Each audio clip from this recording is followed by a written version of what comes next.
Direktur dari Bursa Efek Indonesia atau BEI yaitu Pak Iman Rahman ini resmi mengundurkan diri pada tanggal 30 Januari tahun 2026. Hari ini, lantai Bursa Jakarta berdarah. Sirine trading halt berbunyi kencang setelah IHSG ambruk lebih dari 8% di tengah sesi. Bang, bahas investor yang pada kabur dari Indonesia. IHSG hancur, bahkan pasar saham dibekukan. Pemirsa, investasi digital yang masuk ke Malaysia berhasil mendorong ekonomi negara tersebut. Yang terbaru ada perusahaan Oracle yang berencana investasi sebesar 6,5 miliar dolar. Apakah pemerintah Malaysia menggunakan propaganda pencitraan positif untuk meningkatkan kepercayaan pasar dan investor asing? Sekarang ni tengah kecoh, ringgit Malaysia terus mengukuh. Januari 2025, 1 USD bersama dengan RM4.44. Sekarang ni, Januari 2026, 1 USD bersama dengan RM3.96. Kukuri tidak percaya para sahabat bahwasanya dekat Malaysia itu diserbu investor asing, sedangkan dekat Indonesia pasaran saham dan juga uangnya sangat melemah. Apakah Kukuri menanyakan kepada AI, Malaysia itu banyak pencitraan menggunakan propaganda katanya para sahabat. Kita cek fakta. Assalamualaikum warahmatullahi wabarakatuh. Jumpa lagi para sahabat dan teman-teman dengan Mas Farhan. Gimana kabar-kabarnya? Semoga kalian semuanya sehat-sehat sahaja. Yang baru bergabung di videonya Mas Farhan, terima kasih banyak-banyak yang sudah setia menonton di channel ini. Saya doakan semoga kalian semua dimurahkan rezekinya, dipanjangkan umurnya, dijauhkan dari malak bahaya oleh Allah Subhanahu wa taala. Amin amin ya rabbal alamin. Oke para sahabat dan teman-teman, di video kali ini Mas Farhan akan nge-reaction beberapa video yang sudah di-tag di TikTok Mas Farhan tentang harga saham yang ada dekat Indonesia sedang anjlok para sahabat. Saham IHSG para sahabat yang menjadi saham utama dekat Indonesia ini sudah berdarah katanya para sahabat, karena sangat-sangat anjlok, sangat-sangat down. Bukan setakat bukan setakat mata uang kita yang melemah macam itu. Kenapa? Kalau memang ada tegangan global yang tidak menentu, tetapi di Malaysia malah melawan dengan US dollar para sahabat. Mata uang Malaysia ini malah bersaing dengan US dollar macam itu. Sedangkan Indonesia bukan setakat mata uang sahaja yang semakin melemah, dan juga harga saham makin anjlok. Pantas saja Malaysia diserbu oleh investor asing untuk melabur di Malaysia, takut di Indonesia. Dan para sahabat penasaran seperti apa videonya? Kita simak sama-sama. Apa-apa benda boleh komen di bawah. Tetapi jangan lupa bantu sokong channel ini dengan like, comment, share, dan subscribe-nya. Kita langsung ke videonya. Let's go. Hari ini, lantai Bursa Jakarta berdarah. Sirine trading halt berbunyi kencang setelah IHSG ambruk lebih dari 8% di tengah sesi. Ini adalah Black Wednesday buat investor Indonesia. Pasar panik. Hampir 800 saham merah, cuma 28 yang hijau. Nilai transaksi tembus 31 triliun rupiah. Merah semua, tapi cuy. isinya orang jualan semua. Apa penyebabnya? Ternyata penyebabnya bukan resesi, tapi karena kita dapat kartu merah dari MSCI, penyedia indeks saham global. Mereka kecewa berat sama transparansi data saham di Indonesia. Investor asing bingung. Data free float atau saham publik kita dinilai nggak akurat. Mereka takut ada manipulasi harga karena nggak jelas mana saham retail, mana saham yang dikendalikan bandar atau nomini. Akibatnya fatal. MSCI membekukan status Indonesia. Nggak ada saham baru yang boleh masuk indeks, dan ancaman paling ngeri, Indonesia bisa diturunkan kelasnya dari emerging market jadi frontier market. Otoritas BEI dan OJK langsung janji bakal berbenah dan kasih data yang lebih transparan. Tapi ada komentar pedas langsung dari Menteri Keuangan, Pak Purbaya Yudi Sadewa. Beliau bilang IHSG hancur karena kita dianggap gak transparan, jadi harga gampang dimainin. Oh, takut dikorupsi. Kata Menko, banyak penggoreng saham bebas berkeliaran. Untungnya banyak, sementara investor kecil dirugikan. Ini validasi valid dari negara kalau bandar emang masih merajalela. Pak Purbaya Yudi Sadewa juga bilang, gak usah takut, nanti rebound. Logikanya Pak Purbaya simpel, ekonomi kita masih tumbuh 5%, fundamental perusahaan bagus. Jatuhnya IHSG ini cuma karena sentimen panic selling, bukan karena ekonomi negara bangkrut. Jadi menurut beliau, ini justru diskon besar-besaran. Pak Menko kasih deadline, masalah MSCI ini harus kelar sebelum Mei 2026.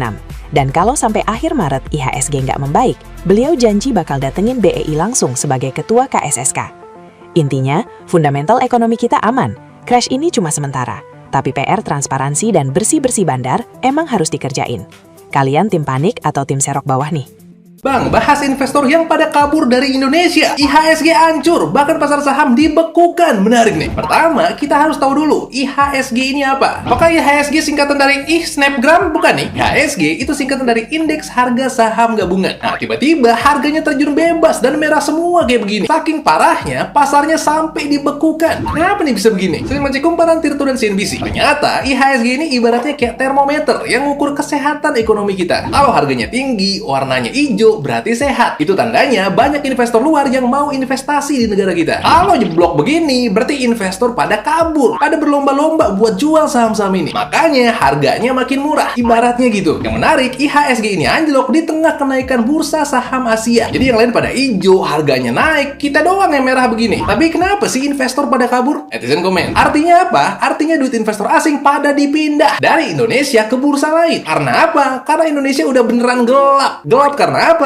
Lo jawab sendiri dah, pegel jelasinnya. Market nggak bisa bohong, angka nggak bisa dimanipulasi. Investor mana yang minat taruh uang di negara gelap gini? Kalau kamu lupa Indonesia gelap karena apa, kamu tinggal lihat gambar ini. Kalau menurut kamu gimana? Saya mau denger pendapat. Iya Pak, upaya kami ini kan masih shock. Iya. Besok akan flat. Besoknya lagi, besok hari minggu depan lah, Anda lihat minggu depan akan balik.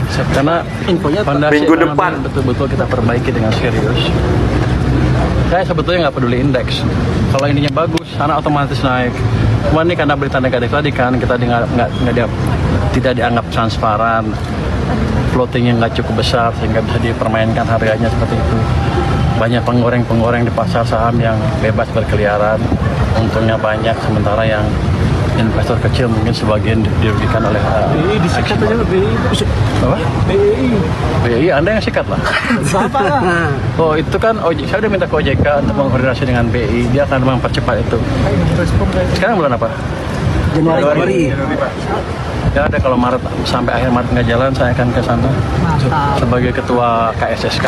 Tapi kan kita biarkan mereka kerja dulu sesuai dengan kita masing-masing. Ketika orang panik karena IHSG turun, aku lebih tertarik bahas currency rupiah yang semakin gak ada harganya. Sekarang 1 euro udah 20.000 rupiah, padahal dulunya cuma 16.000. 1 SGD udah di 13.300, padahal dulu paling mahal 11.000 sampai 12.000. Dan ringgit Malaysia udah nyentuh 4.300, padahal dulunya cuma sekitar 3.300. Sebelum ada yang komen, oh ini karena ekonomi global yang lagi chaos. Coba kita lihat ke negara tetangga yang dekat-dekat sama Indonesia. Thailand baht masih bersaing, Singapura dolar masih stabil, kan Malaysia ringgit makin menguat. Apakah semata-mata cuma karena ekonomi global? Sebenarnya kalau mau jujur, aku selalu ngobrol sama teman-teman diaspora yang ada di Singapura, ada di Europe. Kita kalau misalnya balik ke Indonesia pasti senang karena uangnya jadi semakin banyak. Tapi apakah itu menurunkan empati kita dengan keluarga dan kerabat yang masih ada di Indonesia? Karena dampaknya dengan nilai rupiah yang semakin melemah, kita itu masih bergantung sama banyak barang-barang impor, yang mana nantinya barang-barang di Indonesia itu jadi semakin mahal karena nilai rupiah kita yang semakin menurun. Kalau dulu 1 juta rupiah bisa belanja banyak, sekarang 1 juta rupiah kita cuma bisa belanja gak terlalu banyak atau bahkan sedikit. Wah gila kacau, tiba-tiba Direktur BEI mengundurkan diri nih.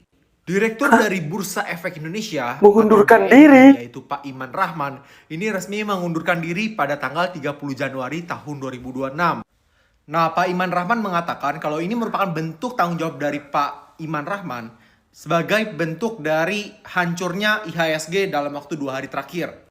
Nah, Pak Iman Rahman berharap dengan keputusan mundurnya dari Pak Iman ini dapat memberikan katalis positif untuk Bursa Efek Indonesia.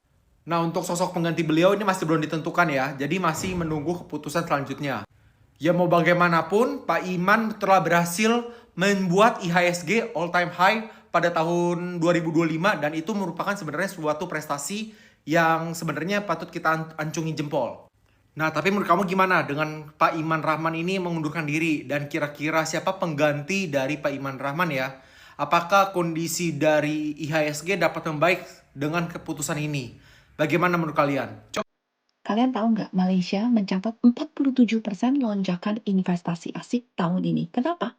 Karena perusahaan global lagi di tahun 2025 akhir luar China dan ASEAN jadi jawabannya. Tiba-tiba Malaysia jadi sweet spot, stabil, lebih murah dari Singapura dan Malaysia sudah jadi pusat pilihannya. semiconductor. Hasilnya, dalam 9 bulan, Singapura, Amerika Serikat, China masukin 150 miliar ringgit bukan buat mall, tapi Banyak, buat weh. factory, data center, EV parts, medical tech. Penang, Johor, Kedah sekarang naik jadi tech hub. Lebih banyak kerja skill, gaji lebih tinggi. Ini orang Indonesia ya Supply chain juga ikut tumbuh. yang menerangkan.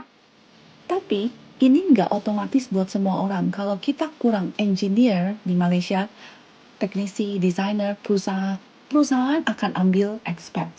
Jadi Malaysia sedang di titik billion dollar turnover.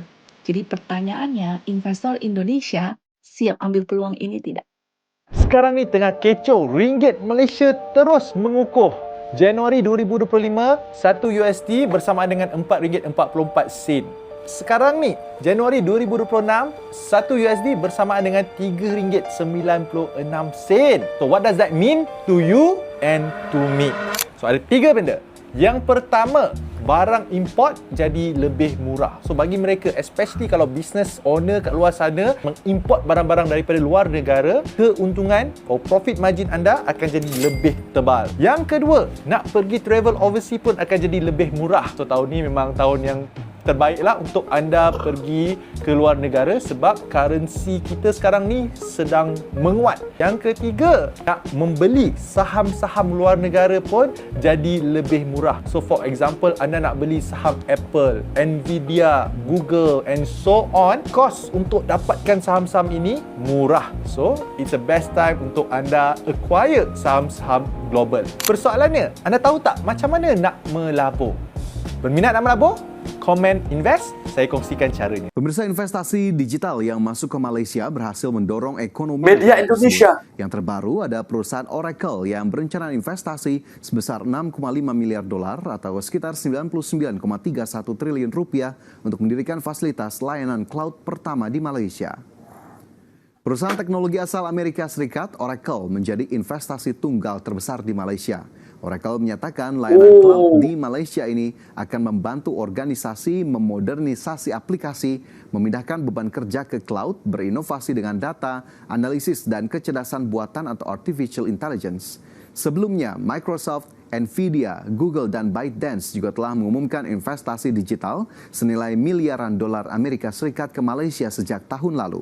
Adapun dengan adanya sejumlah investasi digital di Malaysia, membantu kondisi ekonomi negara ini tumbuh lebih kencang.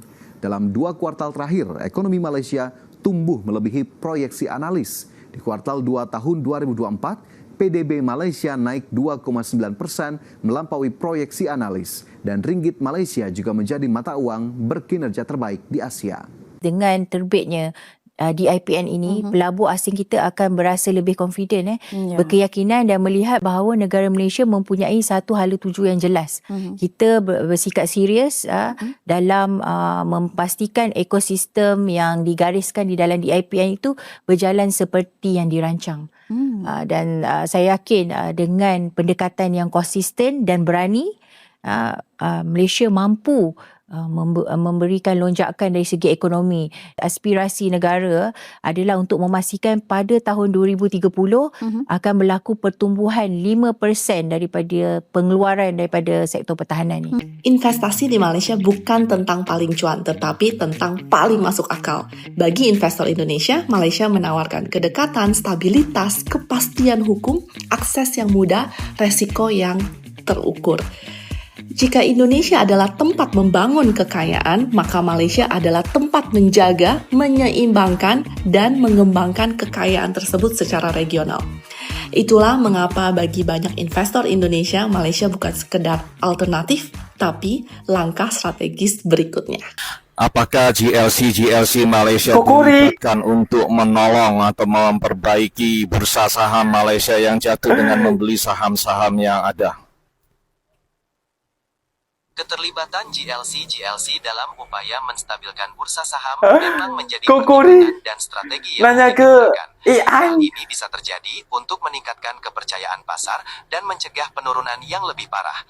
Namun, sifat dari tindakan ini dan seberapa besar bagus ya dampaknya jawabannya. seringkali tidak Akurat. transparan dalam laporan resmi. Apakah ada aspek tertentu yang ingin Anda pelajari lebih lanjut? Apakah pemerintah Malaysia menggunakan propaganda pencitraan positif untuk meningkatkan kepercayaan pasar dan investor asing? Pemerintah Malaysia, seperti banyak negara lainnya, seringkali berupaya untuk membangun pencitraan positif dan meningkatkan kepercayaan pasar melalui berbagai komunikasi dan kebijakan. Hal ini dapat berupa pengumuman paket stimulus, reformasi ekonomi, atau pertemuan dengan investor asing. Tujuannya adalah untuk menarik investasi dan menjaga. Nah, itu dia para sahabat dan teman-teman. Video yang sudah kita simak memang tidak dinafikan bahwasanya bukan setakat mata uang rupiah yang semakin melemah para sahabat, melainkan juga harga pasaran saham yang merupakan IHSG, yang merupakan pasaran saham di Indonesia yang merupakan dikelola pemerintah para sahabat. Ini juga menjunam, sangat turun, sangat rendah para sahabat. Katanya Kokori, kenapa Malaysia ini sampai banyak orang yang sangat meyakini Malaysia ini bahwasanya sangat aman untuk melabur dekat Malaysia. Apakah Malaysia ini banyak menggunakan pencitraan agar orang itu bisa meyakinkan investor-investor asing? Tidak, Kokori, pencitraan itu tidak perlu, tetapi kenyataan fakta di lapangan itu yang sangat penting. Bahwasanya juga orang Indonesia yang tadi itu yang bercakap tentang investasi pelaburan saham dekat Malaysia lebih dipercayai, lebih polisi, macam itu, polisi keamanan dekat Malaysia itu sangat aman banget. Itu cara mengembangkan bisnis dan juga membuat kekayaan saham, yaitu kalian berbisnis, membeli saham dekat Malaysia. Itu kata kakak tadi itu para sahabat. Betul, tidak dinafikan bahwasanya dekat Indonesia, bahwasanya IHSG yang turun ini para sahabat karena datanya yang tidak transparan, karena takut menguntungkan sebelah pihak yang yang berbisnis besar dan yang berbisnis kecil yang membeli saham kecil-kecilan itu akan menjadi menjadi korban nanti, macam kerugian macam itu. Sedangkan yang berbisnis besar itu yang menguntungkan macam itu para sahabat. Katanya sekarang ini akan diperbaiki, akan diberikan data yang transparan para sahabat. Jadi takut karena di Indonesia yang terkenalnya korupsi para sahabat. Jadi takutlah kalau tidak transparan. Makanya sekarang ini harus mengajukan ke yang transparan lah macam itu. Jangan tidak transparan, ditutup-tutupi macam itu dokumennya macam itu para sahabat. Sedangkan ringgit Malaysia sekarang semakin kukuh. Ke Indonesia sahaja para sahabat, satu ringgitnya sudah mencecah 4.270 sen, 70 rupiah macam itu para sahabat. Jadi hampir 4.300 sekarang para sahabat. Mahal banget lah uang ringgit sekarang. Tetapi Indonesia bukan setakat mata uang rupiah saja yang anjlok, melainkan juga sahamnya. Cepat diperbaikilah, banyak mencontoh ke Malaysia, bukan pencitraan tetapi bukti nyata macam itu para sahabat. Mungkin videonya sampai di sini para sahabat, dan teman-teman apabila ada kata benda yang silap, Mas Oro minta maaf sebesar-besarnya, mohon dibenarkan di kolom komentar undur diri. Assalamualaikum warahmatullahi wabarakatuh.